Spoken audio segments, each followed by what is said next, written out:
좀 더 깊이, 더 자세히 들어보는 더 인터뷰 시작하겠습니다. 길고 긴 추석 연휴를 앞두고요. 여야는 그 어느 때보다 치열하게 맞붙고 있습니다. 이재명 정부의 첫 국정감사를 앞둔 시점이기도 합니다. 연휴가 끝나고 여당이 나아가야 할 방향, 더불어민주당의 원내 소통수석 부대표 박상혁 의원에게 들어보겠습니다. 어서 오십시오. 예, 안녕하세요. 박상혁 의원입니다. 예, 박 의원님 지역구가 상암동에서 가까운 김포죠? 예, 경기도 김포 을지역구입니다. 예, 그럼 지금 민심이 좀 어떻다고 보세요?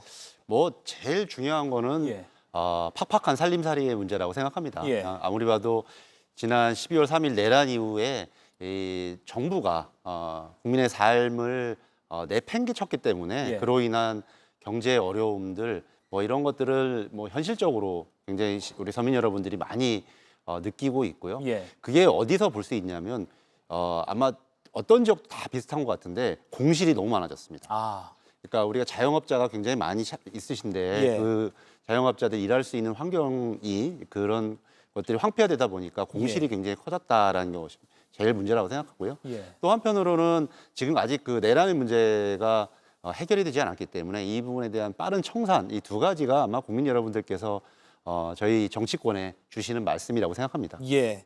좀 싸우지 좀 마, 여야 이런 말씀 좀 들으시죠? 뭐 그런 얘기는 예전부터 많이 들었는데 예. 오히려 그 말씀보다는 좀 제대로 개혁을 좀 해라. 저는 예. 이런 말씀을 더 많이 듣습니다. 네, 알겠습니다. 오늘 나온 여론조사 짧게 좀 짚어볼게요. 이재명 대통령 지지율은 57%, 그리고 여당인 민주당 지지율은 41%로 나타났습니다. 이게 동일선상에 비교하는 게 조금 무리가 있을 수 있겠지만 이재명 대통령 지지율, 여당 지지율 사이의 갭이 16%포인트입니다. 요건 좀 어떻게 분석을 해야 될까요? 근데 먼저 그 대통령과 정부 여당의 지지율의 차이가 있었던 게 예. 뭐 지금만의 특수한 현상은 아니고 보통 일반적인 현상이었다는 점 먼저 한번 주목해야 될 거라고 예. 생각이 들고요. 그런 가운데서 이재명 대통령이 자신이 얻었던 득표율보다 더 높은 지금 상승의 지지를 받고 있지 않습니까? 그거는 그만큼 안정감 있게 또 행정에서 많았던 그런 경험들, 그다음에 외교 문제라든지 이런 문제에서도 잘 대처하고 있다. 예. 이런 부분들이 좀 평가를 받고 있다는 생각이 들고요. 예. 보통 정당 지지율은 더불어민주당이 저 정도에서 항상 유지해 왔던 것이 사실이었거든요. 그래서 저 갭이 있기 때문에 문제가 있다가 아니라 저는 오히려 이재명 대통령이 그만큼 대통령으로서 또 인수위도 없는 상황에서 잘 지난 100일 이상을 잘 해오고 있다. 이런 부분에 좀 강조점이 있다고 생각합니다. 예, 뭐 효능감이라고 좀 축약을 해도 될까요?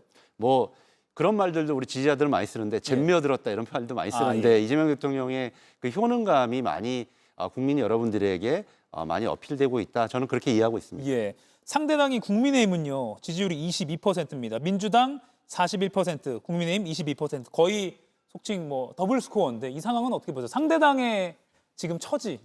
보통은 더불어민주당하고 국민의힘이 한 4, 5% 정도의 차이를 그동안 쭉 보여왔었던 것 같아요. 12월 3일 이전에는. 예. 그런데 지금 국민의힘이 저 정도의 상황을 보여주는 것은 아직도 내란에 대해서 한 번도 사과한 적이 없지 않습니까?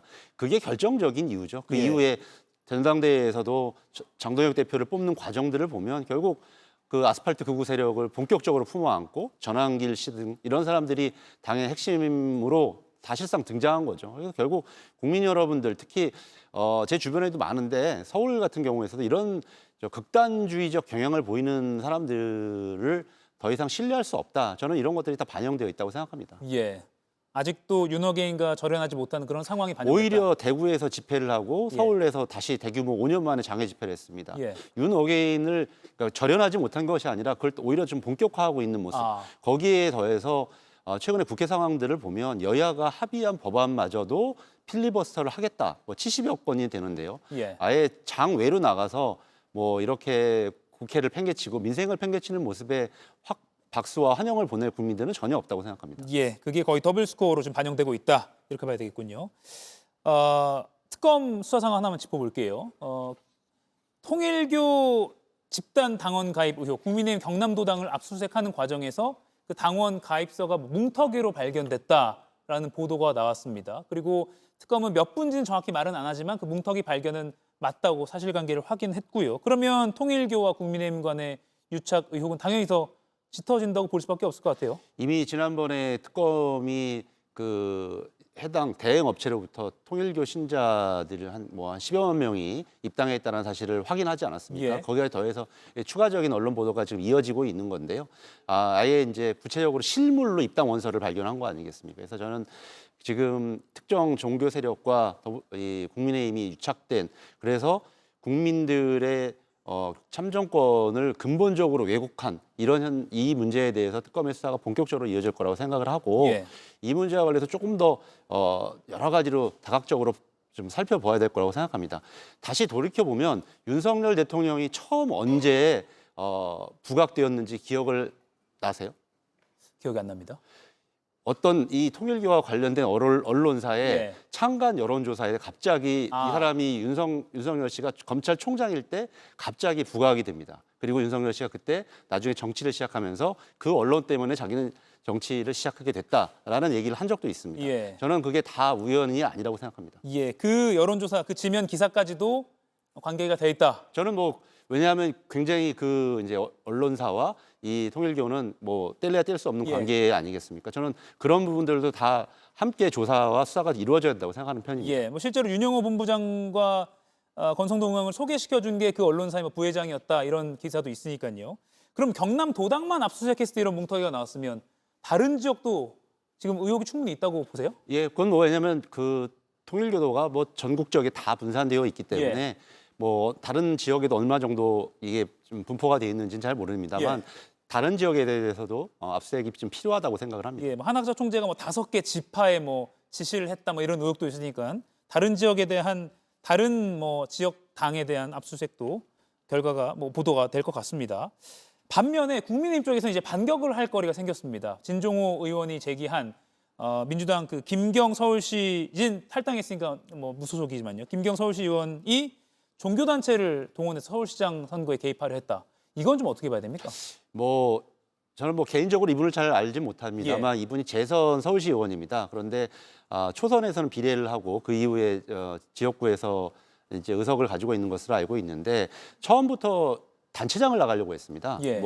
이번에 보니까 이 영등포구에 단체장을 나가려고 했는데 이분은 지역구가 강서구예요. 예. 그래서 아마 강서구에서 발붙일 곳이 없으니까 영등포구로 옮겨서 아마 지역구 단체장을 나가려고 했던 거고, 거기에는 아무도 이 사람을 알지 못하지 않습니까? 그러다 보니까 김민석 총리라든지 이런 사람들, 그러니까 지명도 있는 분들의 이름을 팔고 다닌 것은 아닌가라는 생각이 들고요. 예. 조사 결과 보니까 집단으로 입당했다든지 이런 것이 전혀 발견되지 않았다라는 것이 저희 자체 조사 결과거든요. 예, 그리고 오늘 발표가 됐죠? 예, 그리고 이분이 추천한 분들에 대해서는 명백하게 다 무효화를 했기 때문에 지금 좀 전에 얘기했던 통일교와 그리고 또 다른 신천지라든지 이런 거와 국민의힘의 유착관계, 이런 부분에 대한 물타기를 하기 위해서 이런 폭로를 했지만 저희 당은 단호하게 이런 문제들에 대해서 초창기부터 조사를 하고 분명하게 조치를 취했다. 그리고 이미 이분이 탈당을 했지만 아예 다시 복당할 수 없도록 영구 제명 처리도 했다. 이렇게 말씀드리겠습니다. 영구 제명 처리까지요. 그리고 김민석 총리가 서울시장 안 나간다고 그때 국회 대정부질의에서 말했잖아요. 그렇죠. 저는 아마 김민석 총리는 황당한 사건이라고 생각합니다. 본인은 지금 총리로서 대통령을 도와서 여러 가지 국정 업무를 하고 있는데 이런 정치적인 상황을 고려할 때도 아닌데요. 결국 이름 팔고 다니는 사람이 항상 문제를 일으킵니다. 예. 그러니까 김경 서울시 의원의 본인 정치를 위한 좀 무리수였다. 왜냐하면 이분은 강서구의 서울시 의원인데 영등포 구청장을 출마하기 위해서 하려면 얼마나 무리수를 써야 되겠습니까? 쉽게 다 저희들은 납득도 가고 국민 여러분들께서 이해되실 수 있는 상황이라고 생각합니다. 예, 알겠습니다. 그리고 김현지 제1부속실장도 계속 언론에 오르내리고 있습니다. 국정감사 출석 여부에 대해서. 근데 최근에 우상호 정무수석이 인터뷰에서 100% 국감에 출석할 것이다, 이렇게 예측을 했거든요. 100%라는 용어를 인터뷰에 쓴 거는 사실 쉽지 않은데 그럼 나온다는 겁니까? 저는 먼저 김현지 실장에 대한 좀 너무 관심사가 좀 높아진 건 조금 무리하다고 생각이 듭니다. 이거는 대통령을 도와서 열심히 일하는 참모 중에 한 사람인데요. 그리고 어제 김남준 대변인도 얘기했습니다만 국회에서 정해주는 바에 따라서 당연히 공직자로서 출석을 한다든지 그건 결정되는 대로 나올 거라고 생각이 들고요. 저는 우상호 수석께서 말씀하신 바도 그에 준하는 원칙적인 답변이라고 이해하고 있습니다.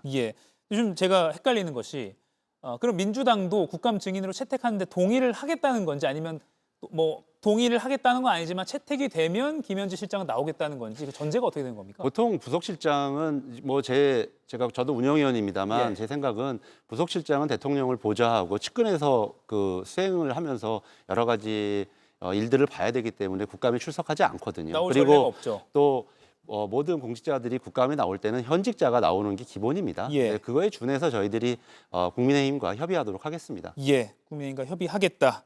알겠습니다. 우수석 얘기를 하나 더 해볼게요. 최근 인터뷰에서 대통령의 행보가 집중되지 않는 것 같다 하면서 속상하다는 뜻을 밝혔거든요. 이건 좀 민주당을 향한 아쉬움을 밝힌 거라고도 해석이 되는데 지도부시니까 원내 지도부니까 어떻게 보세요? 예, 뭐 우상호 수석하고 자주 소통하고 말씀도 듣는데 예. 당연히 대통령을 모시는 정무수석으로서는 이렇게 답하시는 것이 정상적이라고 생각합니다. 왜냐하면 지금은 한 100여일이 지났습니다만 뭐 그런 표현들 많이 쓰지 않습니까? 뭐 이재명의 시간이어야 하는데 그런 부분들이 조금 더 조명받지 못하고 있는 안타까움을 저는 우상호 수석이 이렇게 말씀을 했다고 생각이 들거든요. 예. 또 최근에 보면 유엔 총회 연설이라든지 며칠 전에 있었던 이시바 총리와의 한일 정상회담 세 번째 정상회담이었다든지 예. 이런 부분들을 조금 더 부각이 되어야 국정에 대한 국민들의 평가가 더 좀 높아질 건데 그러지 못한 부분에 대한 뭐 정무석으로서의 말씀이고요.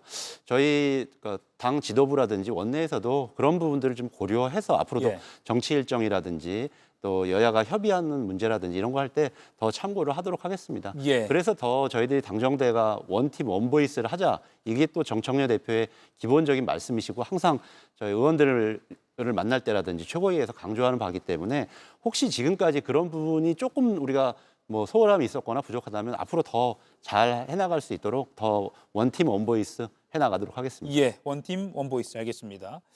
오늘 윤 전 대통령 내란 우두머리 재판 처음으로 녹화 중계가 됐는데 사실 윤 전 대통령도 윤 전 대통령이지만 지기현 부장판사 입에 많이 주목이 됐어요. 왜냐하면 휴대전화 교체 의혹도 그 룸사롱 접대 의혹 이후에 또 추가적으로 드러났기 때문에 오늘 혹시 이거 뭐 설명하지 않을까 했는데 전혀 이런 방구도 없었습니다. 이거 어떻게 보십니까? 그러니까 지기현 부장판사는 처음 윤석열을 구속 취소할 때부터 시작해서 예. 한 번도 국민들의 여러 가지 지탄, 비판에 대해서 설명한 적이 없습니다. 예. 이런 점의 연장선상에서 이번에도 또 마찬가지라고 생각이 들고요. 저희 당의 황정화 의원이 이제 국정감사 여러 가지 자료를 분석해서 정말 이해할 수 없는 핸드폰 교체 아니겠습니까? 예. 저도 다시 한번 오기 전에 이게 현실적으로 가능한 일인가에 대해서 좀 우리 보좌진들하고도 얘기를 했는데 예. 도저히 상식에 부합하지 않는 핸드폰 교체를 했단 말이죠. 한 가지 더 좀 궁금한 사실이고 의아한 사실은 이분이 최근에 룸사롱 접대 사실이 있고 나서 두 번째 핸드폰 교체를 했는데 예. 그때 교체한 핸드폰이 중국제 샤오미 핸드폰입니다. 예. 근데 우리 보좌진들에 따르면 샤오미 핸드폰을 일반적으로 공기계로 구하기도 어렵답니다. 왜냐하면 지금 최근에 7월 달인가요? 샤오미가 직매장을 영등포에 열었는데 예. 그 전에는 인터넷에서 구입하지 않는 한 일반적으로 구입할 수도 없는 핸드폰이라고 하더라고요. 아, 그런가요? 예. 그런 거를 볼 때 이분의 행동이 과연 정상적인가, 과연 국민들이 볼 때 이분이 부장판사로서 그런 신뢰감과 안정감을 주고 있는 건지 다시 한번 본인이 되돌아보고 그런 부분에 대해서 답을 해야 될 거라고 생각합니다. 예. 그러니까요. S10 그러니까 과거 오래된 기계를 S25 울트라로 교체했던 2월 달은 뭐 조금 이해해 보려고 한다 해도 5월에 다시 그 최신 핸드폰을 중국제 샤오미로 바꾼 것은 정말 이해하기 힘들다 이런 여론이 많아서 그 부분을 많이 좀 궁금해하는 것 같습니다. 그런가 하면 법원이 공수처가 청구했던 그 지기현 판사에 대한 압수수색 영장을 기각했어요. 이거는 그러면 제 식구 감싸기 비판이 따라올 수밖에 없거든요. 당연하게 그런 비판이 따라올 수밖에 예. 없는 거죠.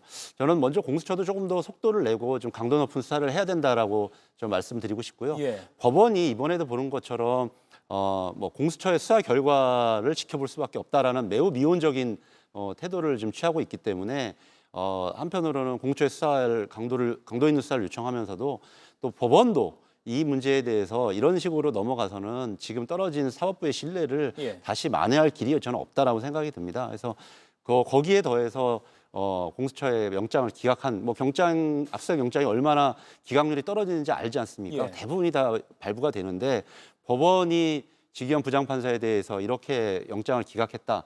결국 뭐 제 식구 감사기를 넘어서 아예 근본적으로 이 자신들의 영역을 성역화하려고 하는 것은 아니냐.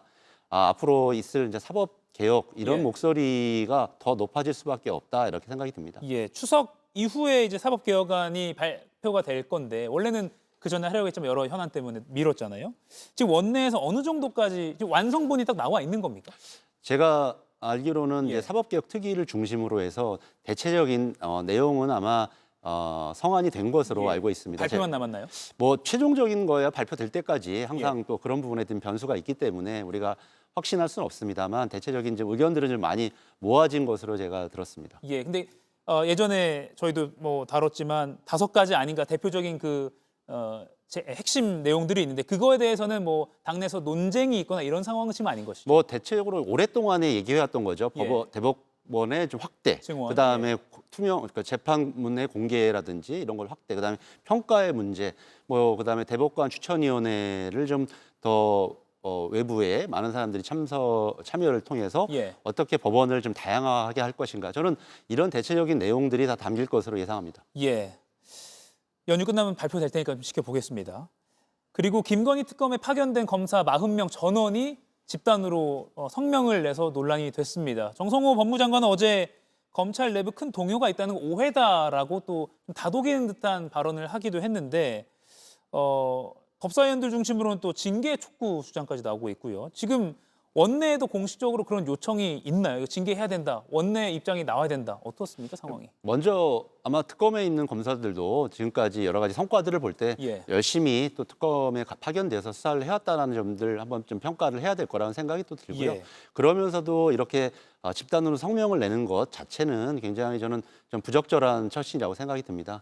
뭐 그래서 정청래 대표도 자중재해하라. 뭐 평소와는 다르게 굉장히 좀 완곡하면서도 예. 이런 굵직한 메시지를 낸 것도 다 같은 입장이라고 생각이 들고요.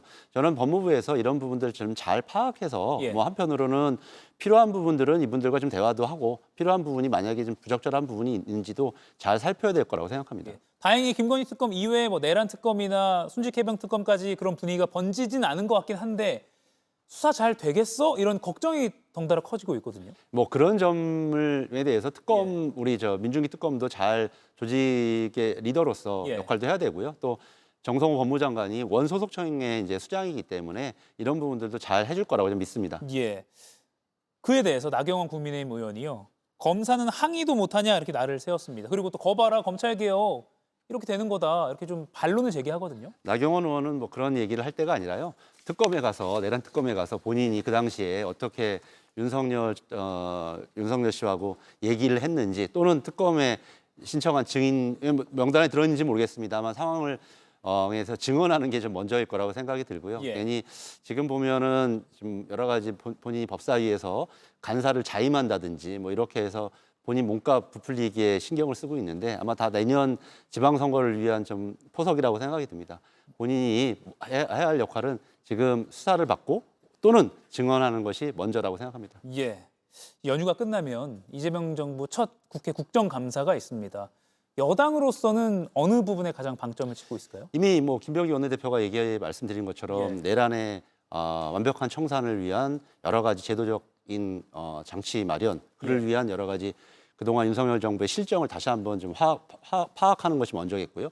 두 번째는 결국 또 한편으로는 우리가 잘 먹고 잘 살자, 더 잘 살자 이런 것이 이재명 정부의 최초의 또 국정 철학 아니겠습니까? 예. 그런 부분을 위한 여러 가지 제안이라든지 건전한 뭐 또 여당으로서의 또 비판도 있을 거라고 생각합니다. 예. 그런 부분들을 또 점검하는 것이 가장 두 가지 축이라고 생각합니다. 그래서 저희들은 가급적이면 이제 지금 경제에 전념하고 있는 경제인들이 국감장을 온다든지 이런 부분들을 좀 자중했으면 좋겠다라는 메시지도 냈던 것도 지금은 모두 또 경제 살리기에 또 총력을 해야 된다라는 저희들의 뜻도 거기에 담겨 있습니다. 민생과 경제로 요약하면 될까요? 쉽게 생각하면 딱 그 말로 요약할 수 있겠죠. 예, 알겠습니다. 추석 연휴 앞두고 바쁘신데 지역구로 넘어가시겠네요, 이제. 예, 지역구에 가지고 또 퇴근 인사도 드리고 예. 또 명절 인사도 드릴 예정입니다. 알겠습니다. 명절 잘 보내시고요. 명절 잘 지금까지, 보내십시오. 예, 박상혁 민주당 의원이었습니다. 고맙습니다. 예, 감사합니다.